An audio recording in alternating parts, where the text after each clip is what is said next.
Jay, I know this is a little off topic, but you mentioned Limus, and Limus has been, very, standard of care in the coronary space with coronary stents. This is off track, but why is Limus, do you think, going to be better in the BTK space as opposed to our negative trials with Taxel? I mean, this is a complicated thing, but Yeah, I know. That's why I was like, oh, where am I going with this? and there are a couple companies that are going to stick it out with paclitaxel BTK, and I think that we could talk about why we thought that the other trials failed, and that may have to do with vessel prep, may have to do with how we were approaching BTK lesions. But Limus, by and large, has a very broad therapeutic window, so you can really max out the drug. There's no such thing as too much Limus. There is such thing as too much paclitaxel. And then the other thing too, but that's more of a drawback, is how do you get it there? So paclitaxel, works on contact.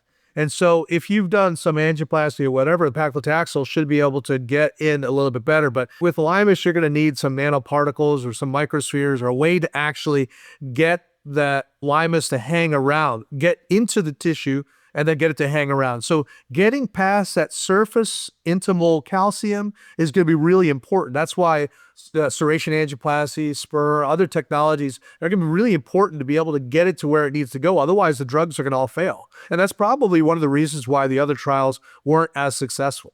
Yeah. Okay. No, that's that. I always tried to wonder that question, like, because I do feel that Limus is going to be a really great addition to our BTK space based on our. But it's an uphill battle. I mean, it's really hard to do it. Yeah.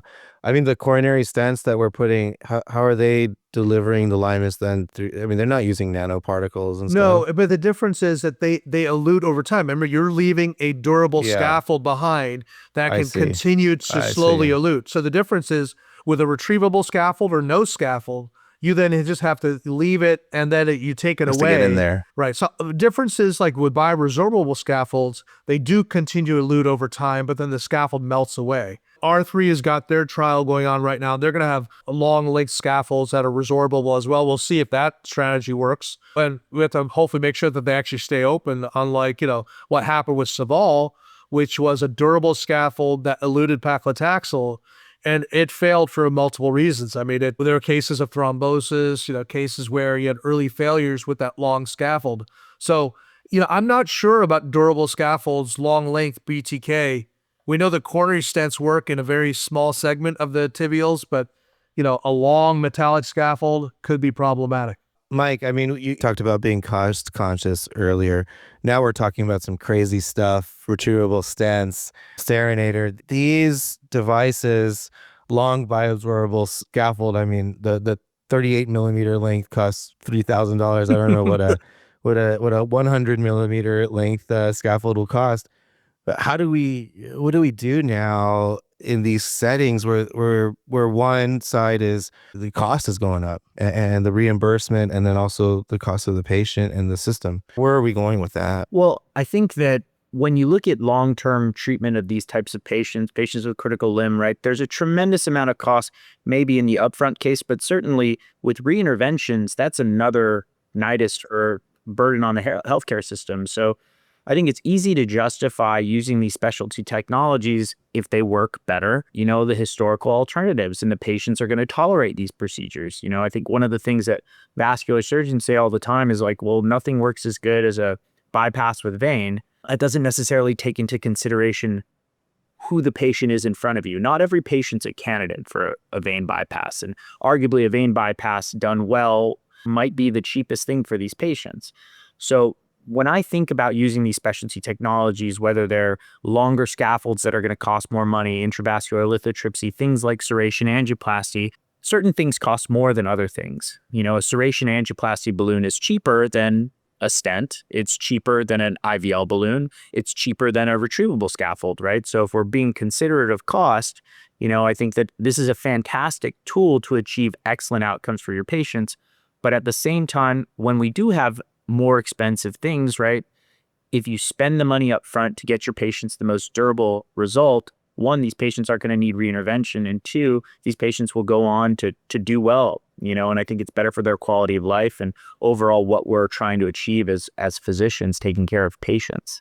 Those are excellent points, and something, that's very difficult to explain at like a VAC committee or a VAT committee saying like, I want this $1,000 balloon, but it reimburses as a POBA.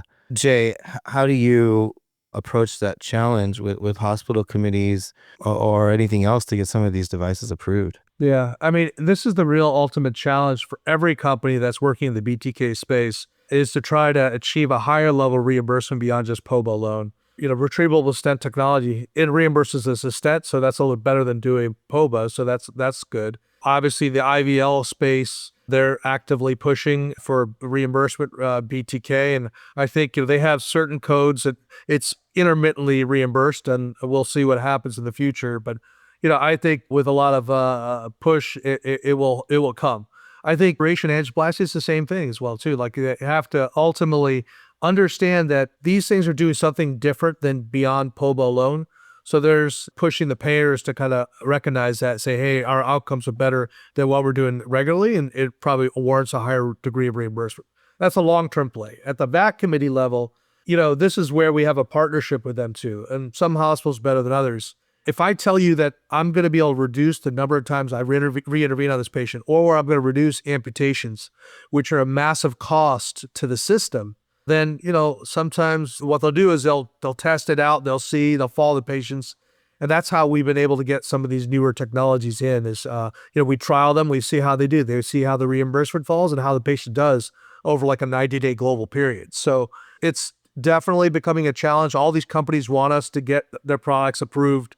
It's not so easy nowadays as it was in the past, but it really is kind of like pushing that idea that, hey, this is better than what we've been doing. And in the long run, it's going to save you money. Yeah, and that whole trial thing, that's kind of my secret weapon with the VAC committees. I just kind of I get a device in there saying, let's see how it performs for 6 months. Let's do 5 patients, so we'll see how it goes. And then they usually forget about it. I hope my hospital doesn't listen to this, but that's my secret.